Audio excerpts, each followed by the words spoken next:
Hey, what's going on, beautiful people? It's Dante and Holly, but today it's only Dante, and welcome to a beginner's tutorial guide for The Witcher 3.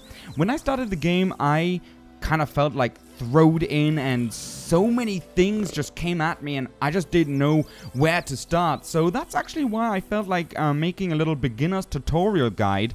To say is, it will contain spoilers, not story-wise, but I will use for the combat tips that I have. I will use enemies that maybe you didn't see yet, so that could contain a little spoiler. If you're not okay with this, then now would be the right time to click away. The first half of the video is going to be about general things that are really good to know, and maybe you didn't even know them yet. And the second half will be about combat. And actually for the end I wanted to keep the DLC part, but as I'm already standing here, we might as well do it right now. There are already 2 DLCs out for The Witcher. They are absolutely free. One is for the barber, so you can have a new haircut, a new beard, etc, etc, etc, etc. And the second DLC is for some equipment. And this equipment you can buy directly. Maybe you didn't know where to get it. Directly at the very beginning, the first merchant that you will end up saving at the very beginning, this shopkeeper, he is going to have the equipment that you can get from the DLC right here. The next thing with what you will most likely struggle is your inventory. If you hold down the touchpad and if you keep it pressed, you can directly reach your inventory. So it's just a little shortcut. And you're going to start off with 30 equipment load. So you can have 30 at max. And as you can see for me, I already have 130. You will struggle at the very beginning. And here's something really useful and good to know. Items that you drop, they do not disappear. They never disappear. So what you want to most likely do is when you get some books, which you can find under usable items, here I got again a few books, you might want to definitely drop them. And for example, the food, I don't really use them, but I'm not in need of coin, so I don't really want to sell them either, because maybe I will want them at some point. I'm not really sure, but that's something I'm definitely going to drop too. So that's how you can already save up a bit of some equipment load, especially if you go out there checking something out and you find some chests and then you can't take them with you. You're gonna be a bit sad. So just find a nice little spot where you want to drop off your things, where you can just remember. For me, this is my little dump spot. This is where I dump everything off what I'm not sure what to do with yet. And yeah, just find a nice place where you can remember where you actually dropped it off. As this is an RPG and open world game, loot plays a big role in this game. So really loot everything you can find. At first, when I was playing this game, when I went into this building or in any house and people were in there, I tried to be all Sam Fisher and oh my god, hopefully they don't see me, because oh, they're gonna scream around and soldiers are gonna come because I stole something from them. It's not the case. In here, they won't care at all. For example, I forgot now to loot that. I never done that. You can just go in here, loot it. They don't care.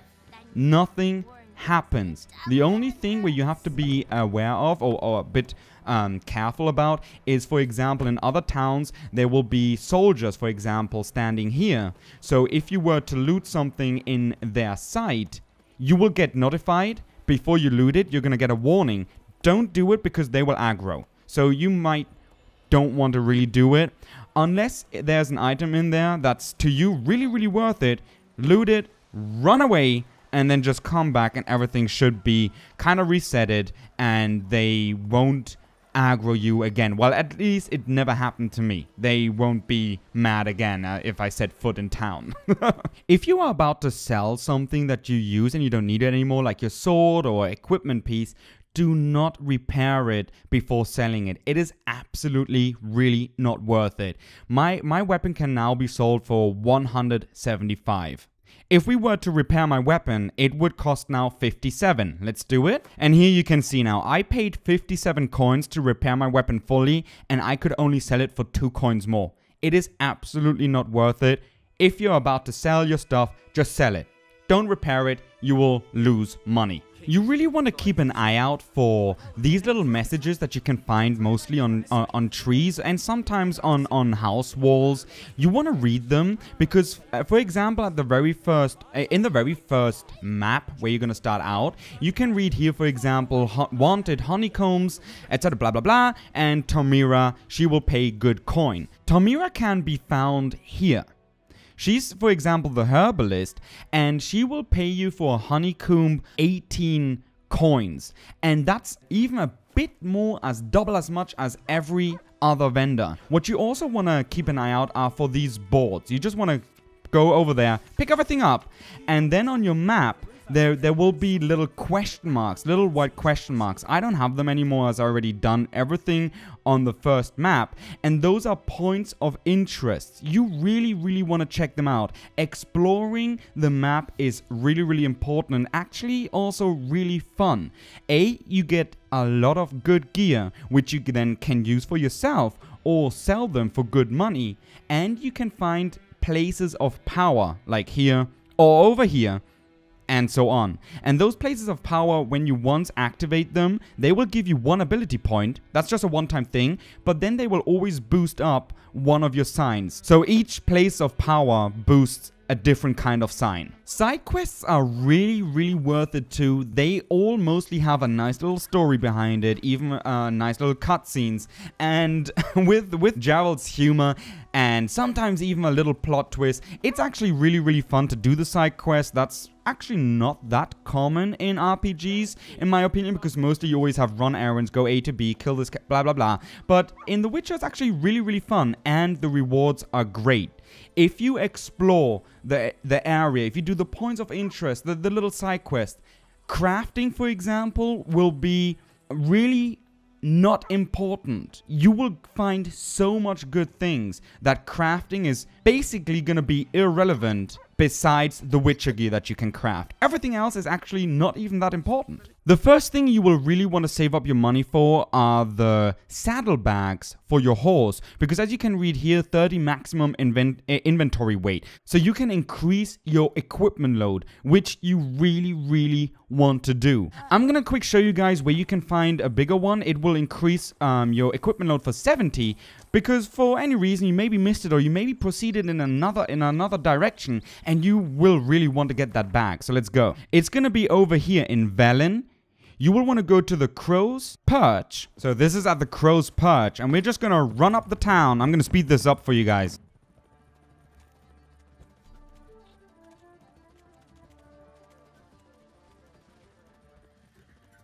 Right here. And she, if I now remember correctly, it should be the case. She should be selling the 70 bag. And here we go.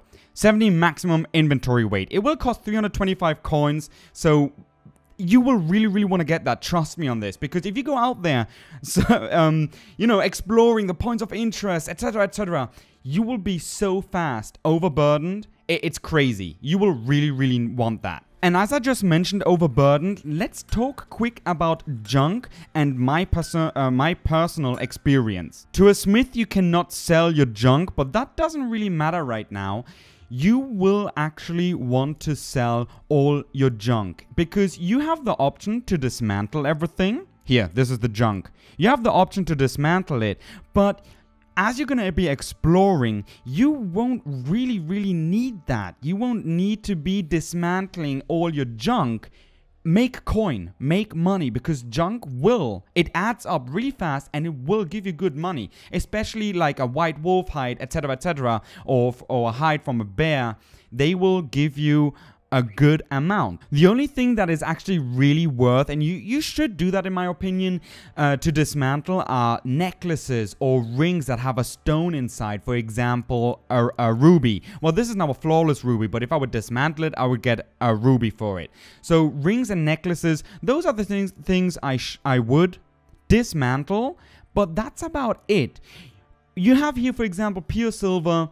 I have already now enough silver ingots, so I'm actually good on that. So I don't really want to dismantle it. I'd rather sell it. And selling all your junk will give you so much more space and will decrease your equipment load a lot. It doesn't seem a lot at first, but when I had like 5 or 6 bars just full with junk and I just threw everything away, I lost about 40 or 50 weight, and I was actually really amazed how fast those little things sum up. So yeah, if you're not sure about, oh, I don't know if I want to dismantle it, maybe I will need the items that I can get from it, and I'm not really in need of coin, but you want to lower your burden, then we would be again at the very beginning of the video. Just drop it next to your books, drop it somewhere where you can just remember. So if you're not really in need of coin and you just want to have a bit of some space, drop it. What's also important to note about vendors, each vendor offers you a different price.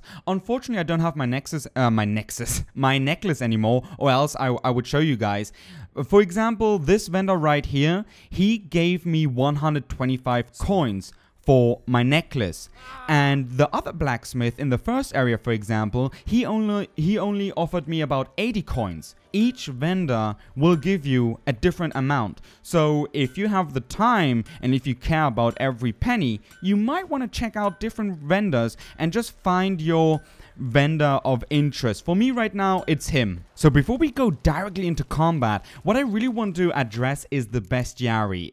Maybe I just butchered that English word right now, my bad. But it's really good to know what your opponent is actually weak to. Every opponent you defeat, you're gonna get a little bestiary note. I'm gonna call it note. Yeah, and this is where you can then learn what they are weak against. For example, bears, they are weak against the Quinn sign. Why? Because they attack very slow. So if a hit should hit you, you won't get damage and until the next hit, and so on and so on. But fireworks, for example, good too against bears. That's just now on a side note, but as you can see here, he is vulnerable against Quinn as his attack speed is very slow.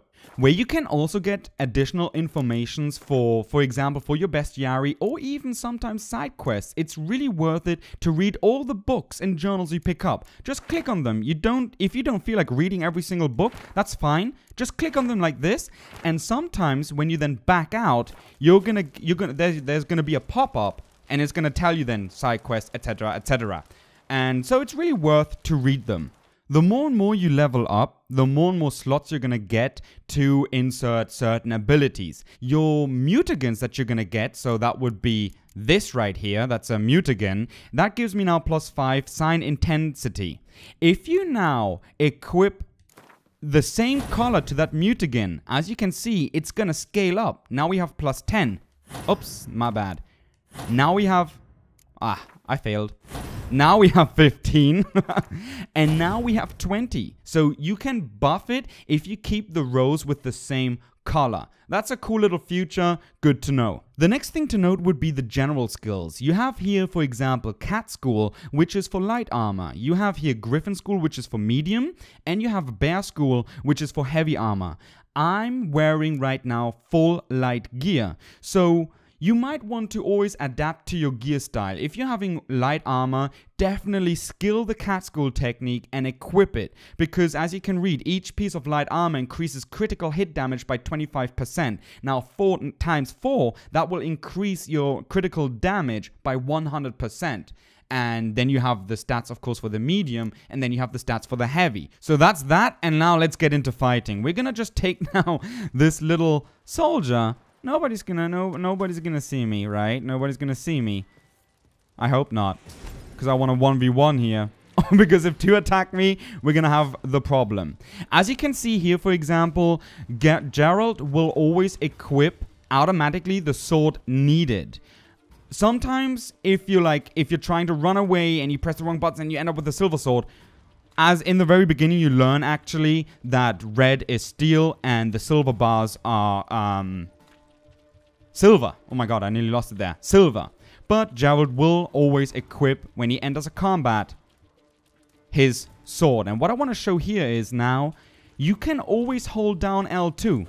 While, you see here, I tried to dodge, but I failed the dodge. I didn't dodge fast enough, and I still parried his attack.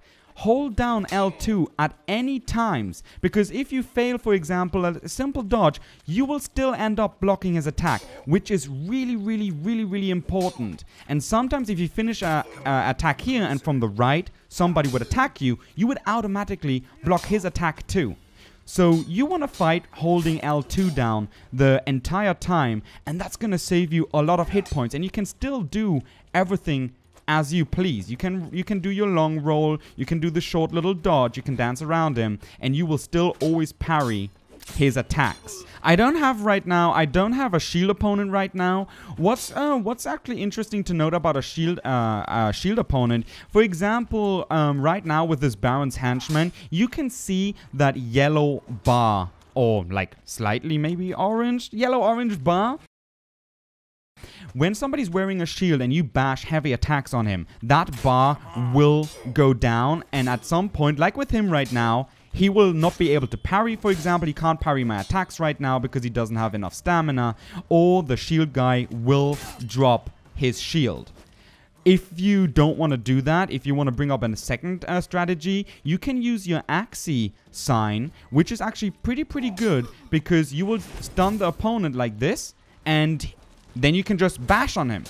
You get an opener like that. What's then also to note in a fight, if you encounter like 5 or 6 people, maybe you have already noticed that, there are sometimes, or mostly if you're with bandits, if the first enemies you're gonna encounter are, for example, bandits, there will always be an archer dude, always, and they are annoying. They will hit you across the map. They won't care. They will hit you straight in the head because their aiming is flawless. Oops, now we got a second soldier.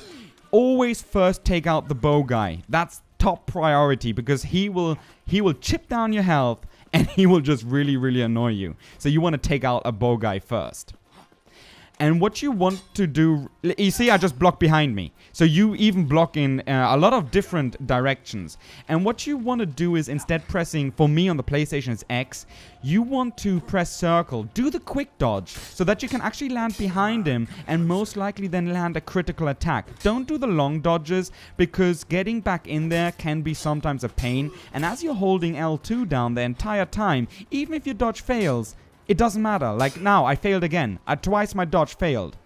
And I still parry / block his attack. Last but not least, what I want to say about combat is more or less our HUD. On the left top right corner, on the top left corner, you can see 5 bars.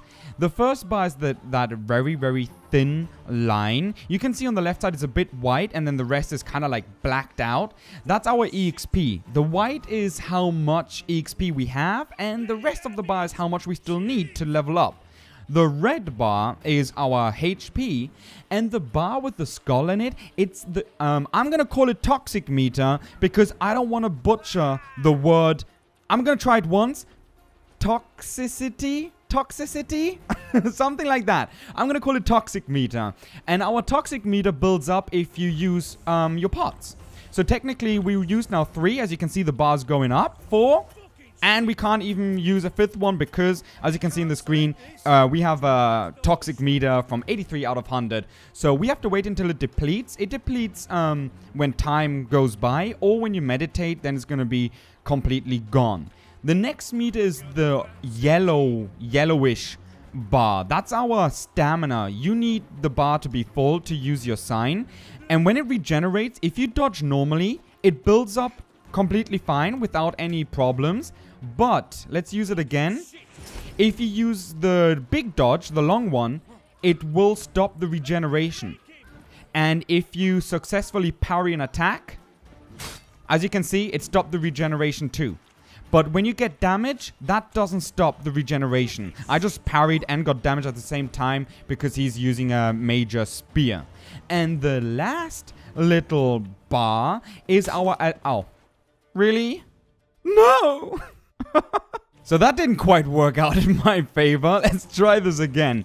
The last bar, I'm gonna call it bar, with you can have in total 3 points, is our adrenaline. Adrenaline builds up if you attack, and it depletes if you get damage. So right now we have, now we already have 2 points of adrenaline.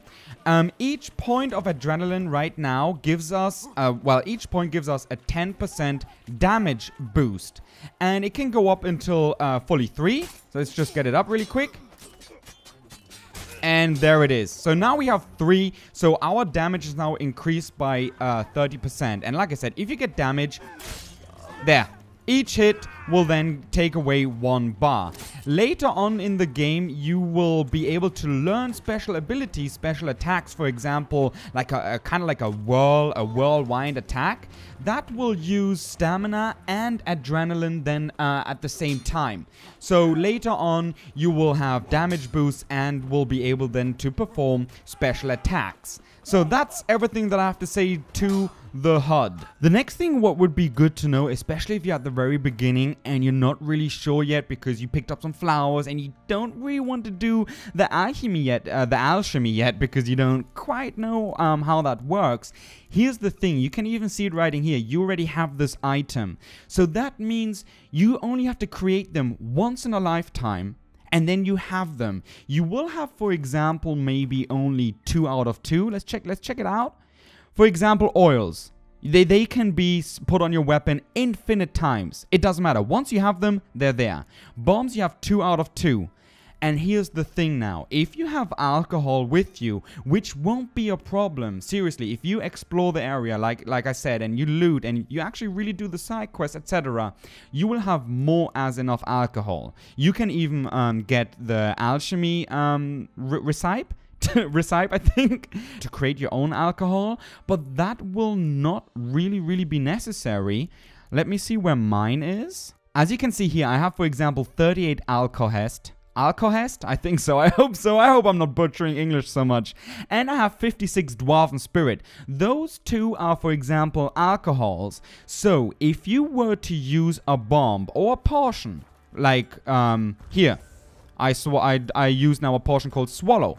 I use it again. I use a potion called Thunderbolt, and again. And if I'm gonna go now to meditate, that will replenish everything you have. Everything. And it will only cost 1 strong alcohol. What could be a bit now misleading, the word strong alcohol, you won't really find it on alcoholist or on dwarven spirit. It's not really writing on it, strong alcohol, but it uses alcohest or dwarven spirit or even other alcohols. It just has to be an alcohol and that will be used. And as you can, we don't have, wait. No, I don't, now. Now you can see I have again 3 out of 3. It replenishes everything. We are now slowly coming to an end to this video. The last thing that I really want to address is the crafting, which can seem a bit complicated at first, because you're going to see here crazy amount of items that are needed to create this certain equipment. And you can see for me, for example, I have 25 out of 4, 26 out of 1, 26 out of 3. I have never dismantled one piece of gear. It's really, like I said, go out there, explore. You're gonna find more as enough. So if you have 10 or even 15 of a certain thing, you don't really have to dismantle your equipment or your weapons. Sell them. You're good. Because later on, you're always gonna find more. You're always gonna find more and more and more and more. So there is no need to hang on to 500 crude leather, for example. Sell it. That you have coins so that you can maybe buy something. And the next thing about the crafting, most of the stuff that you can craft is actually, unfortunately, not really worth it, because as you're going out there exploring all the little mini dungeons, etc., you will always find really good equipment. So crafting is actually not that important. The only important things are the Witcher gear, which you want to craft, I guess. The Witcher gear is pretty neat, so those are the things that I definitely would craft.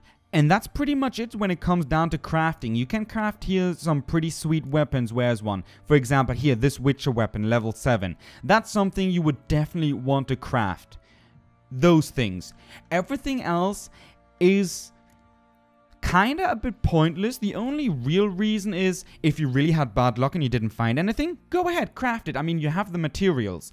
And the next thing would be style. If you want to walk around in style, For me, for example, I really like the Witcher chest piece.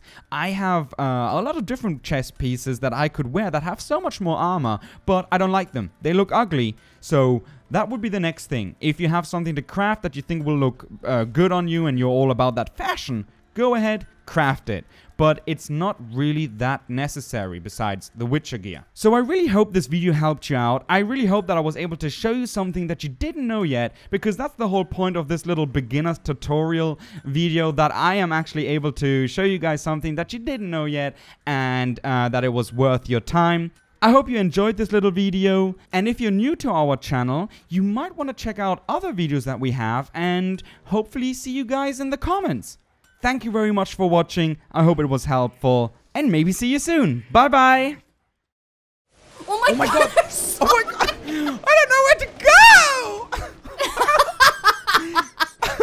But I'm just gonna try to backstab always a bitch. Okay, look at the flowers, Boo Boo. No, but this one's growing. Yeah, and it grabbed me oh my god, its face! No, it's like a piranha! I'm gonna die now from the frenzy, aren't I? This is so He's losing his shit. It's dead. Thank you very much for watching this episode. Hopefully see you next time. Bye! Yeah. Done!